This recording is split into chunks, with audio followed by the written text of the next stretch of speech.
welcome to my YouTube channel. My name is Refilwe Puleng, and this is my first video.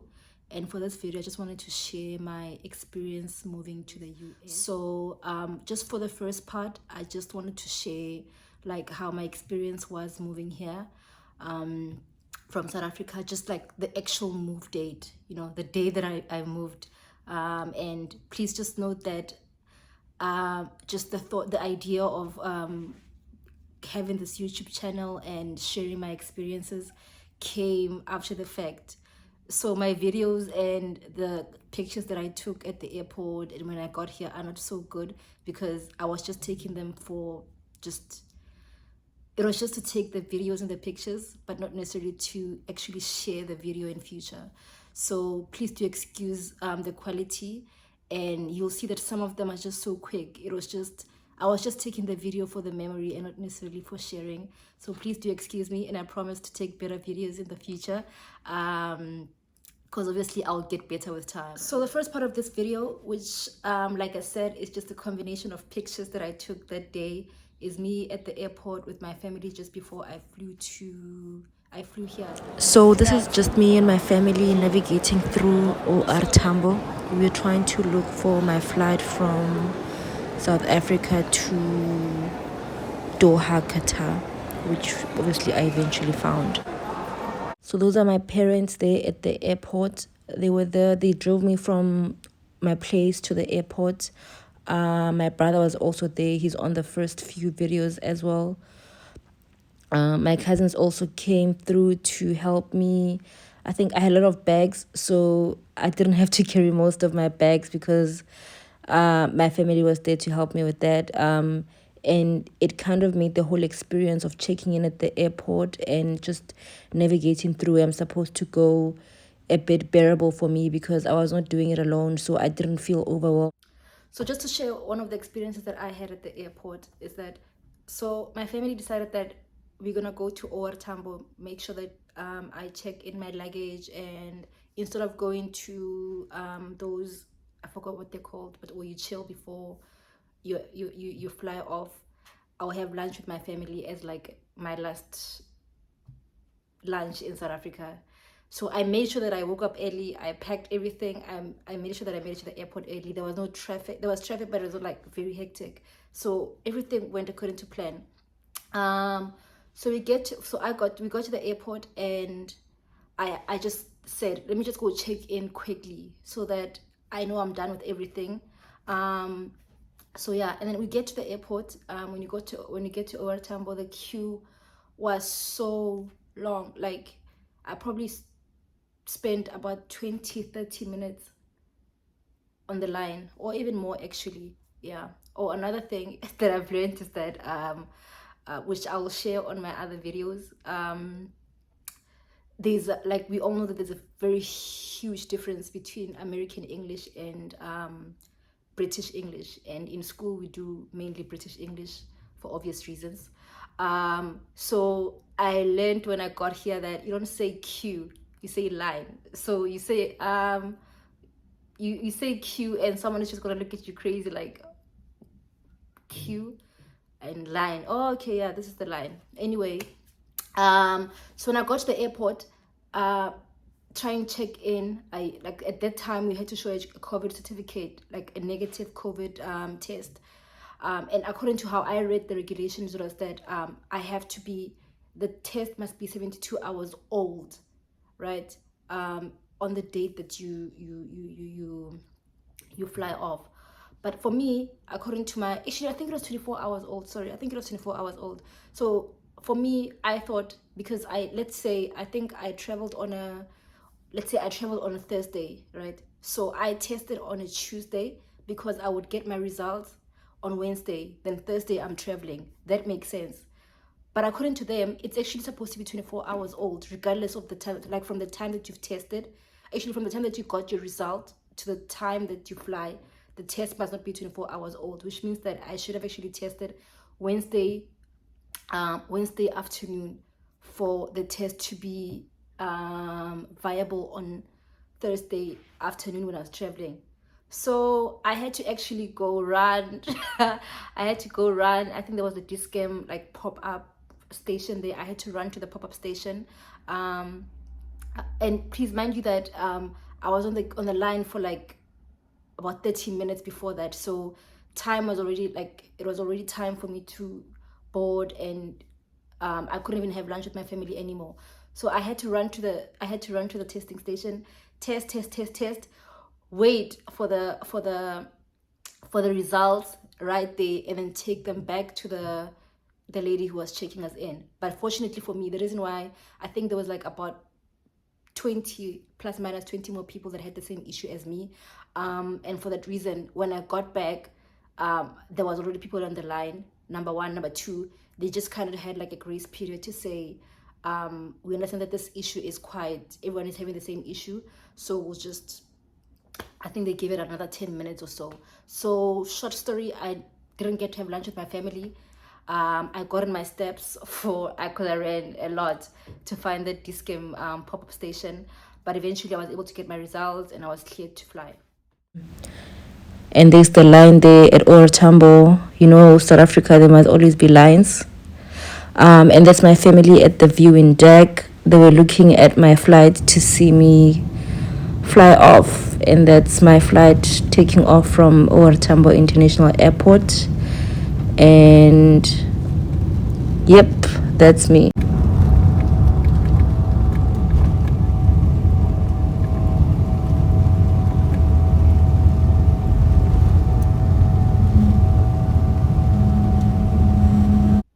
So the next few videos are just me when I got to Qatar. So my flight from South Africa to Qatar was 8 hours, yeah, plus minus 8 hours.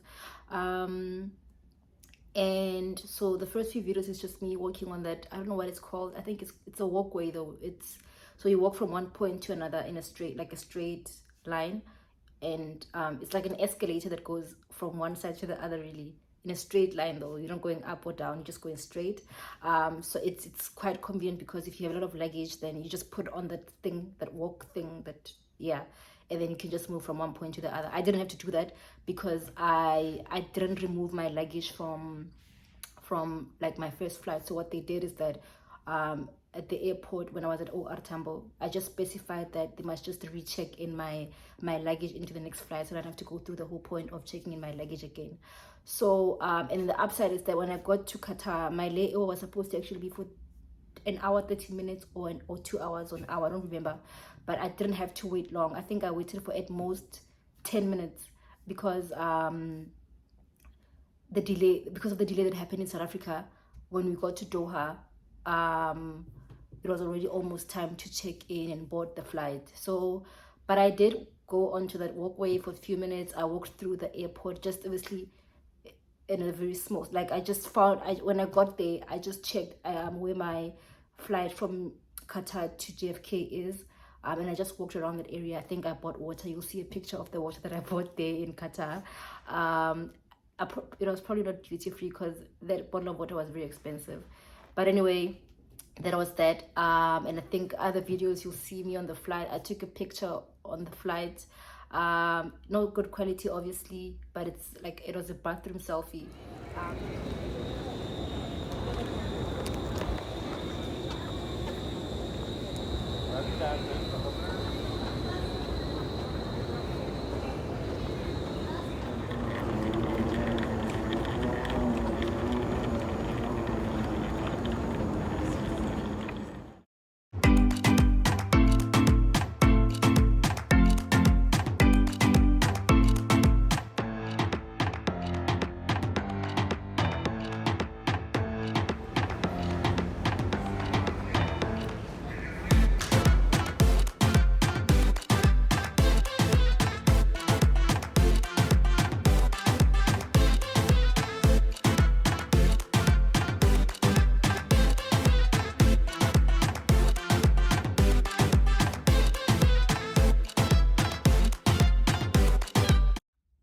So the next few videos are just when I arrived in New York. I also took a lot of videos just on the flight, on the plane, of the landscape. So I think, especially like when I landed onto Manhattan. As you know, it's an island, so there was a lot of water, and just I think there's just a lot of water here. So yeah, it's the videos. I think it was quite a beautiful view to have.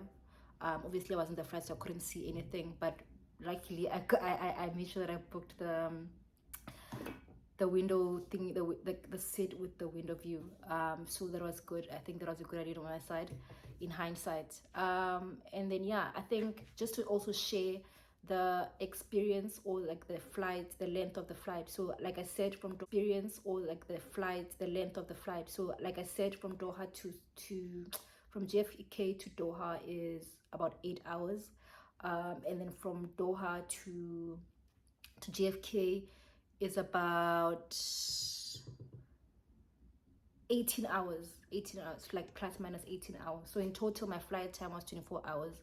I traveled for a day in hours, but because of the time difference in South Africa and in the US, specifically New York, I actually arrived here like in the morning. So you would have expected that, because I left South Africa at around, I think my flight was at like 4-ish, 3, I can't remember, but it was in the afternoon. So I had expected that I would arrive here in the afternoon, but I actually landed here in at JFK at around 6-ish in the morning. So that was it was quite it was a bit of a confusion. And then just to share the time difference between South Africa and New York is 8 hours. So actually, sorry, it's 7 hours without the daylight saving. So I got here during when there was a daylight saving, so it's 6 hours with the daylight saving, and then I think around October, November-ish, it becomes 7 hours. I think the daylight saving is a whole other video that we can talk about, but yeah.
So the next coming videos is when I had arrived here in New York.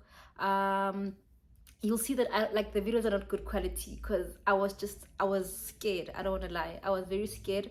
I remember just when the flight was about to land, I had a whole, I think probably like 15 minutes of just praying, and I was very scared because I came here by myself.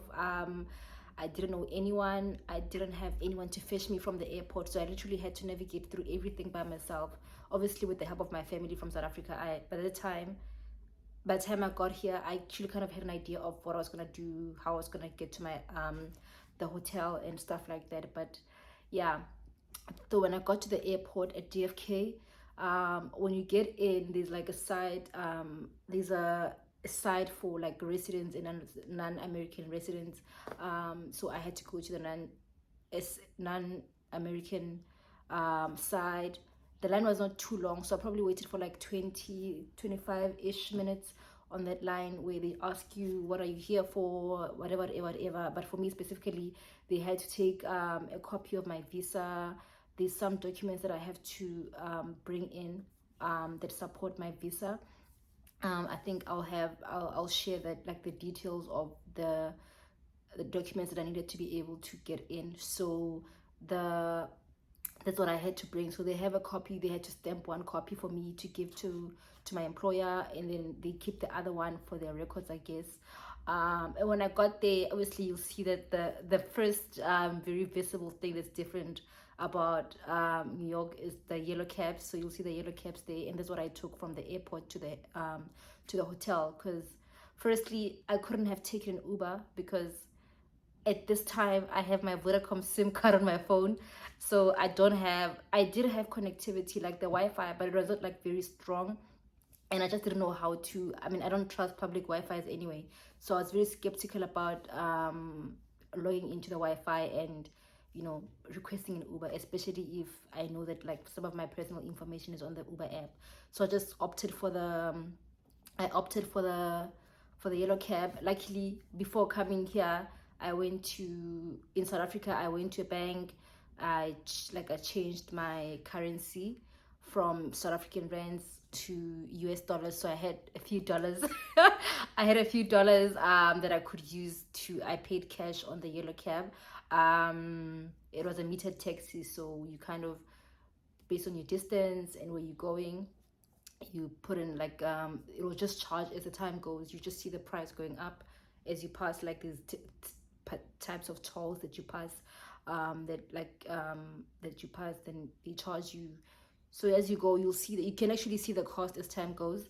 The only issue I had was like the guy who was driving me was a bit pissed because he expected me to tip him a certain amount of money. I tipped 10%, but it seemed like it was not enough. So I'm still trying to navigate that as well. How much should I tip and stuff like that. So that's that. But eventually I got to the airport. I got to my hotel safely and successfully.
The next video is me lost. So that time, I don't have battery. I think my phone was dead. I don't remember, but like I had to find directions to go back to my hotel. So at least I knew where I knew the address of the hotel. I just needed to know how to get there. So luckily in New York, there's these huge. They're like I don't know what. I'll take a picture one day and probably post it on Instagram. So it's like it usually shows the weather, you can charge your phone. There is a charging port and stuff like that. But I was already out. I had left my charger at home, at the hotel. So that was me searching for directions. So they have this, it has Google Maps on it installed. So all you have to do is just put in your address where you want to go, or search for a restaurant, and it can give you directions to that place. So yeah, that was just me trying to navigate through that. It's actually Google Maps really on a different device, so it was very easy to use. I probably walked for another an hour or two, just walking around trying to find the place where I stayed. That is because I tried to be brave on my first day in New York. Literally as soon as, because I arrived there at like 9 o'clock in the morning. That's in Manhattan, the city. So the first thing I did was go buy a SIM card, open a bank account, obviously, just those administrative stuff. Got those done first half of the day. Then the rest of the day I was like, I don't have anything to do. I called my family, let them know I'm safe and all that. And at that time it was already late in South Africa, so everyone was just about to stay. So I thought to yeah, that's how I got lost. So I started to go to Times Square. That's like literally one of the first things I did when I got there. Well, in terms of sightseeing.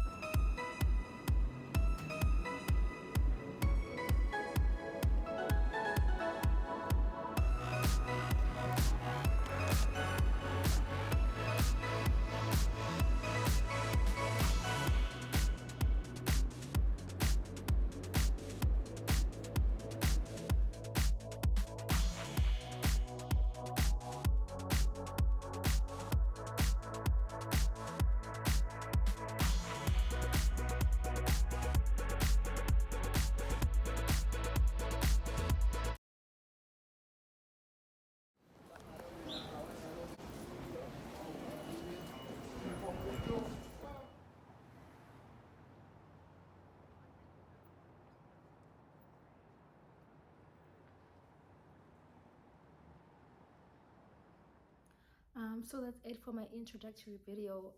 I hope you enjoyed the video, and I hope that the video kind of leaves you in a better place than you were before you watched the video. And please do look out for the next video. I'll share more videos of myself and my experiences here in the US,